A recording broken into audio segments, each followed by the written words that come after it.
আসসালামু আলাইকুম। দুনিয়ায় সবকিছু দেখেছি, শুধু পেঁয়াজের জানাজাটাই বাকি ছিল, সেটাও এবার হয়ে গেল। এতদিন মানুষ মারা গেলে জানাজা হতো, শেষকৃত্য হতো, এখন পেঁয়াজও সেই লাইনে ঢুকে গেছে। সত্যি বলছি ভাই, দুনিয়া আর আগের দুনিয়া নাই। ভারতের কিছু জায়গায় নাকি পেঁয়াজের শেষকৃত্যটা হয়ে গেছে। হ্যাঁ ভাই, ঠিকই শুনছেন, এটা সেই পেঁয়াজ যার দাম বাড়লে মানুষ রুমালে পানি ঢেলে কাঁদার অভিনয় করে। মানুষ তখন এমন কান্না করে যেন পেঁয়াজ না, তাদের জীবনের প্রথম প্রেম চলে গেছে। কিন্তু এবার উল্টো কাণ্ড, দাম এত কমে গেছে যে কৃষক ভাইরা বললেন, এই পেঁয়াজকে আর বাজারে নিয়ে যেতে পারবো না, বাংলাদেশও তো নিচ্ছে না, চল তাকে সম্মানের সাথে বিদায় দিয়ে দিই।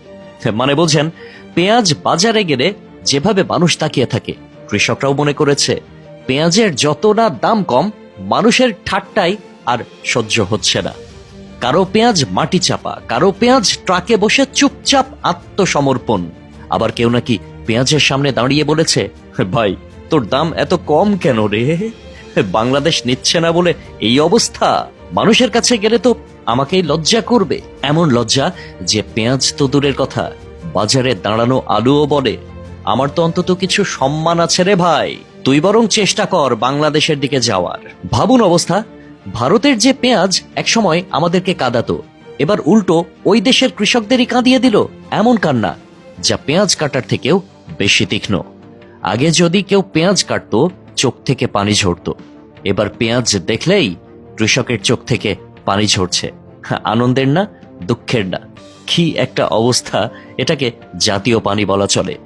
এ যেন বাজারের প্রথম ইমোশনাল ড্যামেজ অ্যাওয়ার্ড, আর তা জিতেছে আমাদের প্রিয় পেঁয়াজ। পেঁয়াজ নিজেও ভাবছে, জীবনে এত অপমান তো পাইনি, ভিআইপি থেকে ভিডিপি অর্থাৎ ভেরি ডিসকাউন্টেড প্রোডাক্ট হয়ে গেলাম।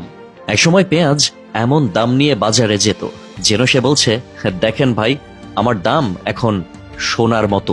এখন বাজারে গিয়ে বলছে, ভাই আমি তো ফাও হইয়া গেছি, মানে ফিরি, শুধু আমাকে বাসায় লইয়া একটু সান্ত্বনা দিলেই হইব। কেউ কেউ তো বলছে পেঁয়াজ এত সস্তা যে কিনতে গেলে মনে হয় বিক্রেতার সাথে বোনাস হিসেবে একটা দুঃখও দিয়ে দেবে। মানুষ বাজারে গিয়ে পেঁয়াজ দেখে হাসে, পেঁয়াজ মানুষ দেখে হাসে।